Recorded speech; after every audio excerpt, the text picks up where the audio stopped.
देसी कहानी न्यू, देसी कहानी नई, बेस्ट मॉरल स्टोरी 2024। आज हम जिस टॉपिक पर कहानी देखने जा रहे हैं वो है देसी कहानी न्यू, क्योंकि स्वदेशी कहानी नए गांवों में रहने वाले लोगों के बारे में है। हम दर्शकों तक सच्ची कहानियां लाने की कोशिश करते हैं। देसी कहानी न्यू भी बिल्कुल सच्ची कहानी है। कृपया हमारी देसी कहानी नई देखकर और हमें अपने विचार बताएं। We hope you enjoy our देसी कहानी new as much as we enjoy offering them to you। मेरी आंखें चौड़ी हो गईं क्योंकि मेरे दिल की अनियमित धड़कन की आवाजें मेरे चारों ओर धुंधली हो गईं। वहां खड़े खड़े मुझे पसीना आ रहा था। मेरे दिमाग में ये सोचने की शक्ति खत्म हो गई थी कि आगे क्या होगा और मुझे क्या करना चाहिए। ऐसे में कोई भी कुछ भी कर सकता है। मुझे क्या करना चाहिए था? स्वदेशी कहानी की उत्पत्ति। मेरा नाम अंजलि है। हम एक अमीर परिवार से हैं। पिताजी एक बिल्डर थे। मेरे घर में सारी सुख सुविधाएं थीं और शादी के मामले में मुझे वह करने की इजाजत नहीं थी जो मैं चाहती थी। हमारे परिवार में लड़कियों को हर तरह की आजादी थी, लेकिन किसी भी लड़की को अपनी पसंद से शादी करने की इजाजत नहीं थी। जब मेरी माँ 16 साल की थी, फिर उनकी शादी उनसे दोगुनी उम्र के एक अमीर शख्स से कर दी गई और यही बात उनकी माँ ने उनके लिए उपयुक्त समझी। अर्जुन के साथ मेरा रिश्ता। मेरे लिए जब अर्जुन का रिश्ता आया, मैं 16 साल की थी। अर्जुन मुझसे और मेरे परिवार से 17 साल बड़ा था। मैंने इस रिश्ते को उचित समझा, जबकि अपनी ओर से विरोध भी किया। तुम पागल तो नहीं हो गए? अर्जुन में क्या कमी है? अच्छे दिखने वाले, अमीर, आपको और क्या चाहिए? सिर्फ 17 साल बड़ा तुमसे, जबकि तुम्हारे पापा मुझसे 22 साल बड़े थे। तो क्या मैंने उनके साथ अच्छा जीवन नहीं बिताया? क्या मैं उनसे खुश नहीं हूँ? मेरी माँ ने मुझसे पूछा। मुझे औचित्य दिया। शायद उनके अनुमान में यह एक मजबूत औचित्य था। हाँ, आप खुश हैं। फर्क सिर्फ इतना है कि मैं तुम्हारे चेहरे पर वो खुशी सिर्फ पार्टियों में लोगों के सामने ही देखता हूँ। हाँ, जब मैं रात को तुम्हें रोते हुए सुनता हूँ तो तुम संतुष्ट होते हो। अगर तुम भी चाहती हो कि मैं भी तुम्हारी तरह जीने को मजबूर हो जाऊं तो इसे स्वीकार कर लो। इस रिश्ते में जाओ और शादी की तैयारी करो। अगर अल्लाह ने मुझे बेटी दी होती तो मैं उसके साथ ऐसा नहीं करता। जिस तीर से आप घायल हुए हैं वही तीर अपने बच्चों के सीने में मारना क्रूर है। मैंने रोते हुए कहा। मेरी माँ ने फिर कभी इस विषय पर चर्चा नहीं की। किस्मत के आगे मैं भी हार गया। मेरी शादी अर्जुन से हुई। वह मुझे अपने साथ दिल्ली ले आए। यहाँ उनका बहुत बड़ा बंगला था। हम दोनों के अलावा यहाँ कुछ ही नौकर रहते थे। अर्जुन सुबह ऑफिस जाता था और रात को वापस आता था। कभी कभी तो कई कई दिन बीत जाते थे और हम एक दूसरे का चेहरा भी नहीं देख पाते थे। वे मेरे जागने से पहले चले जाते थे और मेरे सोने के बाद आते थे। हमारी उम्र के अंतर ने हमारे बीच गहरी दरार पैदा कर दी थी। वह बस एक बच्ची बनना चाहती थी। डिनर पर जाना, साथ में खाना खाना या फिल्म देखना। वे कहते थे कि मैं उनके लिए ये सब काम कर सकता हूँ। मुझे उनके साथ उनकी उबाऊ बिजनेस पार्टियों में जाना पसंद नहीं था, जहाँ लोग एक दूसरे की बाहें पकड़कर यह साबित करने की कोशिश करते थे कि वे सभी खुश हैं।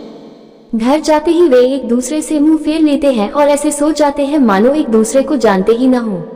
अब तबरचन भी व्यापार के सिलसिले में शहर से बाहर जाने लगा था। ऐसे में मुझे और भी ज्यादा अकेलापन महसूस हुआ। मुझे अकेलापन पसंद नहीं था। अकेलापन भयावह है। एक बार मैंने मम्मा से बात की। आखिर बेटी अपने दिल की बात माँ से नहीं करेगी तो किससे करेगी? मामा ने कहा, चिंता मत करो, अगर तुम्हारे बच्चे होंगे तो सब ठीक हो जाएगा।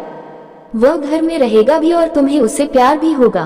तुम्हारे पिता भी अर्जुन जैसे थे। माँ ने मुझे सांत्वना दी थी और मैं भी अपने बच्चों का इंतजार करने लगा।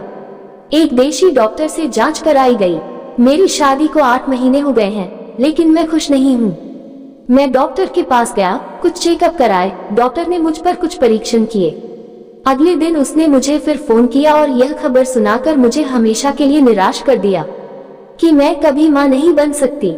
एक महिला के लिए बच्चे सबसे बड़ा आशीर्वाद होते हैं। संतान न होना एक महिला के लिए बहुत दुख की बात होती है। ये खुशी मुझे कभी नहीं मिलेगी। इसके बारे में सोचकर ही मेरा दिल टूट जाता है। उसने पूरी रात रोते हुए बिताई, लेकिन मैंने फैसला कर लिया। वो बात मैं अर्जुन को कभी नहीं बताऊंगी, क्योंकि हम दोनों इतने मजबूत रिश्ते में नहीं थे कि उसे इतना बड़ा झटका लगता। फिर यदि वे मुझसे विमुख हो जाएं, तो मैं कहाँ जाऊंगा? अब अकेलापन मुझे और भी ज्यादा काटने लगा। हमारे घर पर अर्जुन के दोस्तों का आगमन। मैं बहुत दुखी था। आखिरकार उन्हें मेरी बात का एहसास हुआ। एक परिवार को अपने घर के ऊपरी हिस्से में मेहमान के रूप में रहने के लिए आमंत्रित किया। वो कुल मिलाकर 3 लोग थे, एक बूढ़े अंकल, आंटी और उनका बेटा। ये लोग अर्जुन के परिचित और बहुत अच्छे थे। अंकल आंटी ने लव मैरिज की थी। जब मैं दुखी होता था तो उनके पास जाता था, वो उनकी प्रेम कहानियां सुनाती थी। वो स्वयं बूढ़ा था लेकिन उनका प्यार जवान था। अर्जुन से मेरी शादी को अभी 1 साल भी नहीं हुआ था। अली से मुलाकात, उनका बेटा अली मेरी उम्र का था। कभी कभी मैं उसे सलाम भी कर लेता था। उनका व्यक्तित्व अत्यंत सुंदर एवं आकर्षक था। वह मैट्रिक का छात्र था। मैं अक्सर इसे पढ़ते समय देखता था। हो सकता है कोई सीरिया में कंप्यूटर कोर्स करने गया हो। वह अक्सर मुझसे अपनी पढ़ाई के बारे में बात करता था। एक बार अंकल आंटी को हज के लिए जाना था। उन्होंने मुझसे अली के खाने पीने का ख्याल रखने का अनुरोध किया। तो प्लीज, मैंने कहा कि उन्हें चिंता करने की जरूरत नहीं है, आखिर खाना तो नौकर बनाते हैं, तो 2 लोगों के लिए खाना कहाँ बनता है, 3 भी होंगे। वे हज के लिए निकल गए और अगले दिन अर्जुन भी काम के लिए 15 दिनों के लिए हैदराबाद चले गए। अली को चाय का निमंत्रण। अब घर पर ज्यादातर मैं और अली एक शाम कंप्यूटर अकादमी से वापस आए। मैं हॉल में बैठा चाय पी रहा था। उन्होंने मेरा स्वागत किया। मैंने उसे चाय ऑफर की। वह मेरे बगल में बैठा। चाय के लिए आपका बहुत बहुत धन्यवाद। अपनी खुद की चाय बनाना अच्छा नहीं है, बताया तो मैं तुम्हारे लिए चाय भेजूंगा। उन्होंने कहा कि दरअसल मुझे अकेले बैठकर चाय पीने की आदत नहीं है। मैं यह उम्मीद नहीं करता कि आप मुझसे अपने साथ बैठकर शराब पीने के लिए कहेंगे। अली ने खुद से बात की और हंसने लगा, लेकिन मैं चुप रही। उन्होंने कहा, क्या आप मेरे साथ बैठकर चाय पी सकते हैं? मैं वैसे भी उलझन में हूँ। ऐसा कहा जाता है कि 2 समान लोग बहुत जल्दी दोस्त बन जाते हैं। अली और मैं एक ही उम्र के थे। कुछ ही दिनों में मुझे एहसास हुआ कि अली बिल्कुल मेरे जैसा ही है। शायद इसलिए क्योंकि हम एक ही उम्र के थे। वह बहुत मजाकिया इंसान थे। उसे चीजों के बारे में मजाक करना पसंद है। हम अपनी सारी रुचियां साझा करते थे और हर दिन चाय की मेज पर बातें करते थे।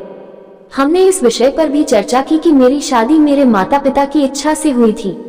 अर्जुन मुझसे अलग व्यक्ति हैं। उसने कहा, मैं तुम्हें देखते ही समझ गया। खेद है कि आपका उनसे कोई लेना देना नहीं है। उन्होंने तुम्हें मुझसे नहीं मिलवाया तो मुझे लगा कि तुम उनकी बहन या बेटी हो। इतना कहने के बाद अली अनायास ही हंस पड़े। जब उसने देखा कि मैं गंभीर हूँ तो उसने तुरंत अपनी मुस्कुराहट पर काबू पाना शुरू कर दिया। उन्होंने कहा कि यह आपका निजी मामला है। मैं बस इतना जानता हूँ कि गलत निर्णयों को देखने के लिए जीवन बहुत छोटा है। फिर अपनी पसंद से शादी करना पाप नहीं है। मुझे आश्चर्य है कि लोग इस तरह रहना क्यों चुनते हैं। जिस व्यक्ति को वे पसंद नहीं करते उसके सामने वे खुद को क्यों समर्पित कर देते हैं। मैं माता पिता को देखता हूँ कि वे एक साथ कितने खुश हैं।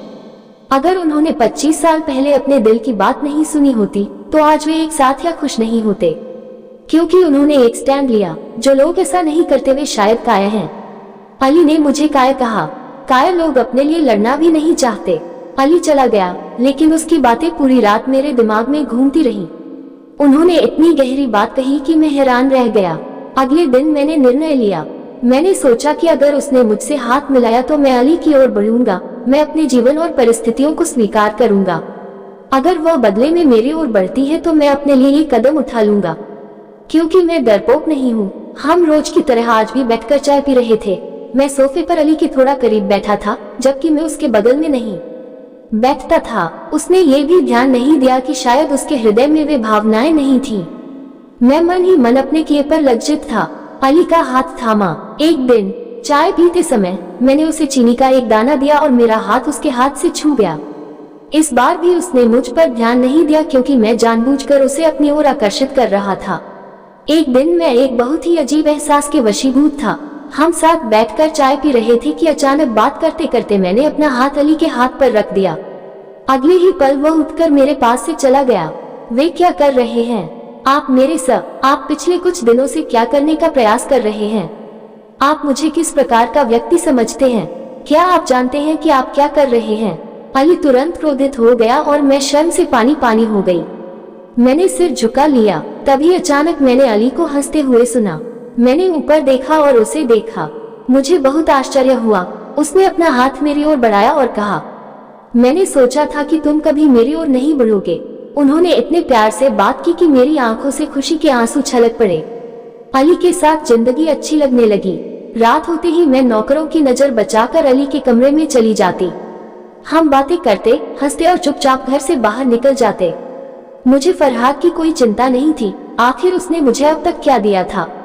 हम दोनों एक दूसरे से प्यार का इजहार करके एक दूसरे के हो गए। मैंने अली के साथ रहने का फैसला किया। मुझे जल्द ही अर्जुन को इस बारे में बताना था। साथ ही अली से कहा कि मुझे अपनी इच्छानुसार जीने का अधिकार है। तुम मेरा प्यार हो, तुम्हें बस मेरा साथ देना है। अली ने कहा, मैं हमेशा तुम्हारे साथ हूँ। मैंने तुम्हारे लिए एक खूबसूरत तोहफा प्लान किया है। कल शाम को तुम मेरे घर आना, ठीक आधे घंटे बाद तुम मेरे कमरे में जाना। मुझे यकीन है कि यह आपके जीवन का सबसे बड़ा उपहार होगा, जिसे आप कभी नहीं भूलेंगे। मैं अली की बात से खुश थी। अली ने मुझे ब्लैकमेल करना शुरू कर दिया। अगले दिन अली घर आया और आधे घंटे बाद मैं अली के कमरे में गई। मैं बहुत अच्छे से तैयार थी। जब मैं अंदर गई तो अली टीवी के सामने खड़ा था। उसने मेरी तरफ प्यार भरी निगाहों से देखते हुए कहा, अपनी आंखें बंद कर लो और जब तक मैं न कहूँ उन्हें न खोलना।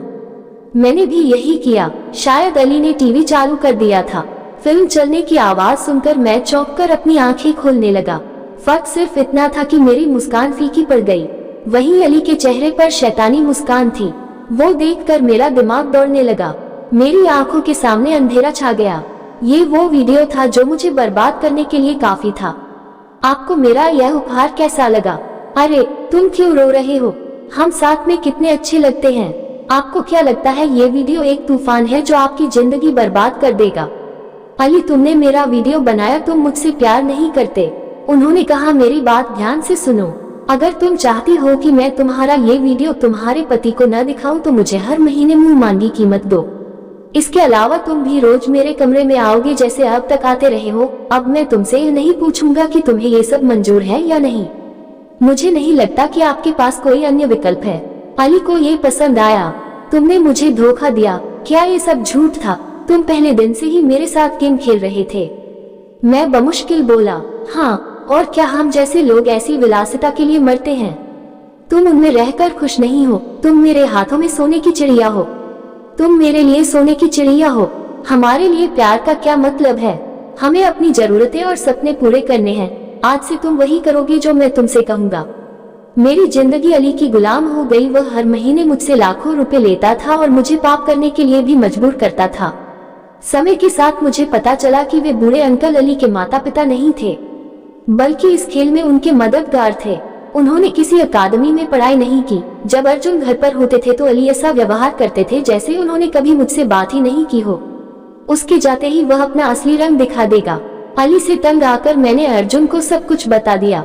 6 महीने बीत गए और मुझे अपने अस्तित्व से नफरत होने लगी। मेरी पिछली जिंदगी इससे बेहतर थी। मैं खुद से नजर भी नहीं मिला पा रहा था। क्या ये सब चल रहा था? इसे रोकने वाला कौन था? कभी सोचा जान दे दूं, कभी सोचा अर्जुन को सब बता दूं। एक बार तो मैंने अपनी माँ को सब कुछ बताने के बारे में सोचा और मुझ में हिम्मत नहीं थी। आखिरकार मैंने अपने पति को सब कुछ बता दिया। मैंने कहा, मुझे माफ कर दो, मैं बहकाया गया था। मेरी ही आत्मा ने मुझे अपना गुलाम बना लिया था। मैं बस प्यार, ध्यान, आपका समय चाहता था जो कभी नहीं आया। मैंने तुमसे एक और झूठ भी कहा था कि मैं कभी माँ नहीं बन सकती। मैंने यह बात तुमसे इसलिए छिपाई क्योंकि मुझे लगा कि तुम्हें इसकी कोई परवाह नहीं होगी। अगर तुम मुझे पीट पीट कर मार भी डालोगी तो कोई गम नहीं होगा। मैंने रोते रोते अपना गुनाह कबूल कर लिया। उस दिन मुझे बहुत छोटा महसूस हुआ। मैं अर्जुन से नजरें नहीं मिला पा रही थी। वह उठा और मेरी ओर चला। मैं बहुत घबरा गई थी, डर से कांप रही थी। अर्जुन से नजरें नहीं मिला पा रहे थे। उन्होंने कहा कि अब आप इस आदमी के पास नहीं जाएंगे, ना तुम उससे बात करोगी, मैं सब संभाल लूंगा। लेकिन यह मत सोचना कि मैंने तुम्हें माफ कर दिया है। मैं आपका निर्णय बाद में लूंगा और आपको वह निर्णय स्वीकार करना होगा। अली का अंत। अर्जुन ने और कुछ नहीं कहा। अगले दिन अर्जुन रात को घर नहीं आया। अली मुझे कॉल करना चाहता था लेकिन मैं कॉल नहीं उठा रही थी। वह मुझे बार बार बुलाता रहा और आखिरकार गुस्से में मेरे कमरे में आ गया। वह मुझे जबरन अपने साथ ले जाने लगा। तभी अचानक पुलिस वहां आ गई। रंगे हाथ पकड़े जाने पर अर्जुन ने पुलिस को बताया कि इस आदमी ने मेरी पत्नी की इज्जत पर हाथ डालने की कोशिश की थी। अली की पुलिस को तलाश थी। वह पहले भी ऐसी कई लड़कियों को बेवकूफ बनाकर लूट चुका है। पुलिस ने अली और उसके नकली परिवार को भी पकड़ लिया। पुलिसकर्मी जो अर्जुन का परिचित था, उसने अली से मेरा वीडियो लिया और उसे नष्ट कर दिया और आश्वासन दिया कि इसकी कोई अन्य प्रति नहीं है। अर्जुन ने मुझसे बात करना बंद कर दिया। कर्ण का अंत और अर्जुन का अंतिम निर्णय। अर्जुन ने मुझसे बात करना बंद कर दिया था। एक दिन उसने मेरा सामान पैक किया, मुझे घर छोड़ने ले जाने लगा। मुझे उससे माफी मांगने का भी अधिकार कहाँ था? वे मुझे क्यों माफ करेंगे? मैं सिर झुकाए बैठा था। आपने बहुत बड़ी गलती की है। तुमने गलती नहीं पाप किया है और यह मेरी भी गलती थी कि मैंने तुम पर ध्यान नहीं दिया। आपके पास अपनी माँ के घर पर रहने के लिए 6 महीने हैं। मैं उन्हें बताऊंगा कि मैं देश से बाहर जा रहा हूँ, इसलिए मैं तुम्हें वहाँ छोड़ रहा हूँ। इस बारे में सोचे कि आपको क्या करना है। अगर तुम्हें मेरे साथ रहना है तो आ जाओ, नहीं तो बताओ, तलाक का सर्टिफिकेट मिल जाएगा। फरहाद ने सामने देखते हुए कहा, मैंने कहा था मैं तुम्हें माफ करने की कोशिश नहीं कर पा रहा हूँ। जब तक आप खुद को माफ नहीं करेंगे, कोई भी आपको माफ नहीं करेगा। यह आखिरी मौका है जो मैं तुम्हें देना चाहता हूँ। किरण के लिए आखिरी मौका। अर्जुन ने मुझे अपनी माँ के घर छोड़ दिया और खुद वहाँ से चला गया। 6 महीने बाद मैं घर लौटा। तब से आज तक अर्जुन ने कभी इसका जिक्र तक नहीं किया। मैंने अर्जुन को कितना गलत समझा और वह कितना अच्छा इंसान था। स्वयं के मार्ग में केवल विनाश ही तुम्हारा इंतजार कर रहा है। पवित्र रिश्ते वैसे ही आपके लिए अच्छे होते हैं। आज मैं अपने पति के साथ बहुत खुश हूँ। मेरी सलाह है कि सोच समझकर शादी करें, लेकिन एक बार शादी करने के बाद अपने पति को ही सब कुछ माने। किसी और से शादी करने से पहले तलाक ले लें। साजिद पॉइंट स्टोरीज में हम एक शिक्षाप्रद कहानी सुनाते हैं। ये कहानी हमारी टीम के अथक परिश्रम का परिणाम है।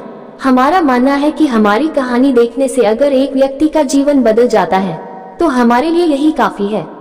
अगर आपको हमारी कहानियाँ पसंद आती हैं, तो दोस्तों को भी सुझाव दें। हम ये सुनिश्चित करने की पूरी कोशिश करते हैं कि कोई गलती ना हो, लेकिन अगर कोई चूक हो तो हम क्षमा चाहते हैं। हम और सुधार करेंगे। बहुत बहुत धन्यवाद।